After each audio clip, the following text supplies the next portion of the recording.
that they're paid by a con. I thought it was a very good show. It was not the best AEW show of all time. Probably not even close, honestly. But there were no bad matches. The standout performer in the match was actually Bozilla. If I were AEW, if I were WWE, I'd be looking right now because she came out as a breakout star of this match. Obviously, this three-way is being done because Hurt Syndicate doesn't want to do a job to lose the titles. And remember, on our show, what did everybody say on our show? They said, no, it's an elimination match. It's an elimination match. It's an elimination match. They have to do a job somehow. Where people came up with that. I can tell you. The actual graphic does not say elimination match, but the AEW Twitter did say elimination match. The wrestling, it was a good wrestling match. Yes. Aside from the way that they booked the Hurt Syndicate and also the finish being fucked up. This was the best match on the show, I thought. As far as like wrestling, this was the best match on the show.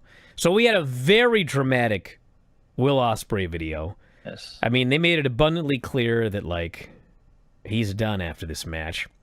He comes out, he's in tears, looks like surgery. You know, anything involving Moxley was a bloodbath. You know, he got this fork and he jabbed into Darby's piercing hole, and Darby's gross. bleeding from the ear everywhere. It's disgusting. Yes. The Bucks came out to Mbop from Hanson, which I don't give a fuck what they paid. It was worth it. They went under the ring to get gimmicks, but in fact, the production people had put a bag of gummy bears under the ring. You know, Will Ospreay does a curtain call, and they play his music, and like everything is great. And they even put the graphic on the screen, like we're going off the air. Like the NXT gimmick. And then these fucking heels, they lock the baby faces out, and they start killing Will Ospreay. But I watched this, and I thought, all right, if this guy's going to be out a year, sometime between now and 2027, Moxley's winning that title again, and Moxley and Ospreay is the 2027 Wembley, and that's when Ospreay gets his big win. That's what I got out of this. Because I don't think he can be back by next year's Wembley. I think that's probably too soon. He's one of the most popular guys in AEW. He's one of the best wrestlers in the world. They should go with him as champion. He needs that title run. What's going on, Granny? All the same things. Yeah? You ever met old Brian Rose here? No, I haven't. Well, that's it. Nice to meet you, Granny. Nice to meet you, too. I went on the teacups, you know, with the kids. Hanley takes that wheel, and she starts just spinning it, and this thing's just going... I had to get off. I actually thought I was going to barf. She spun that thing so fast. So my days of the teacups might be coming to an end, which is sad. Okay, this is January 2301. Ripley versus Storm. Is that Landstorm? Who was 2001? No, that was 2000. She said January 23rd. 2301. 2301. 2301? Ripley versus Storm? 300 years in the future? Oh, that's a good one.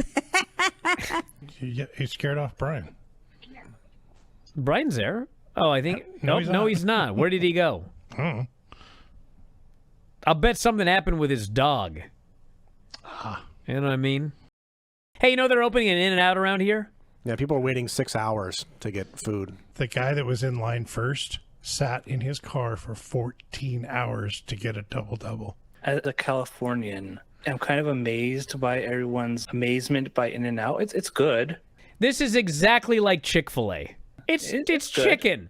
But you go to Chick-fil-A and the line is like around the block. Like there's something special about this chicken. You ever seen the chicken sandwich at Chick-fil-A? It's like bun, chicken, and a pickle. Like, what? That's it? Bun, chicken, and a pickle. That's what the chicken sandwich is.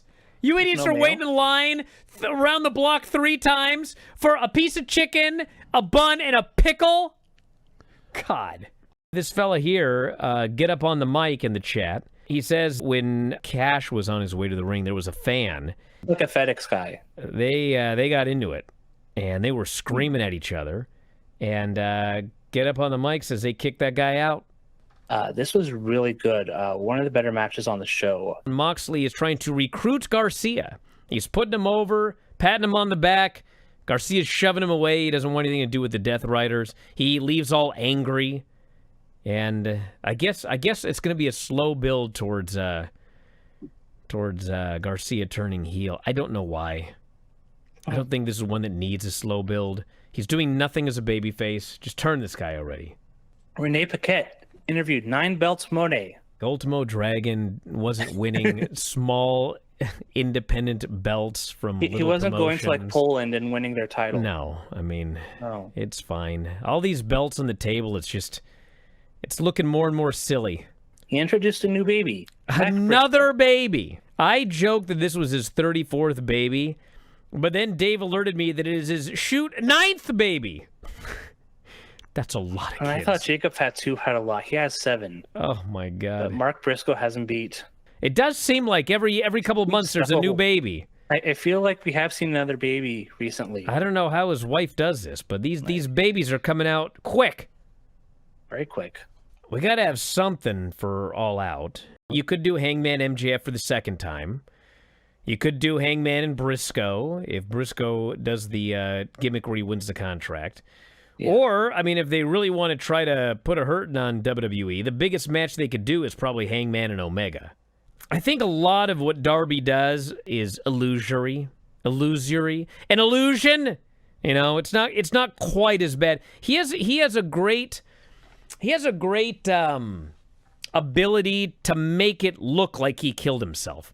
He has a way of like most people don't ragdoll when they bump, but he does. And I think because he does that, it looks way worse than I think it is a lot of the time. Not all of the time. There are things he does that I think are a little bit too nutty. So Ricky Saints opened the show. Saints said he wasn't going to wait in line, and Josh looks like Sid from Toy Story, which he actually does. It's kind of uncanny, actually. You've been very nice to this match. The blindfold match? Yes. Oh boy, here we go, everybody. Let's hear it, B Rose. I don't know why you need to book matches that are destined to suck. Well, it's because that's what Ava does. I can't tell you one blindfold match that's been good. And this one wasn't. I was not into it at all. And I knew it from the moment I heard it was being booked. That wasn't going to be good. Jared says, I've never seen B Rose this fired up. I didn't like the blindfold match. Well, listen. I'm not into it. It's not for me. Why would a woman want to watch a show where the women are portrayed like this? Yes, you want to have good-looking guys because women will want to watch good-looking guys, but women also aren't going to want to watch a show where the women are all portrayed as catty and, you know, the interviews that they do and the verbiage and how they treat each other. It's like, oh, my God. I'm not even a woman. And I'm like, I don't want to watch this show. Lola gives everyone hip tosses in the corner as Booker T had an aneurysm as he watched this take place. I know some people don't like Booker, and I know they think he overreacts to some of these women's spots. The fact of the matter is, it's one of the main reasons Stephanie is as over as she is, and her spot is as over as it is. And I think this guy probably should be on the main roster because whatever you think of his commentary, the fact is he gets stuff over. And he's done it for a lot of different people. And, like, that's the point of wrestling. You got to get people over. You got to get their spots over. And this dude gets stuff over.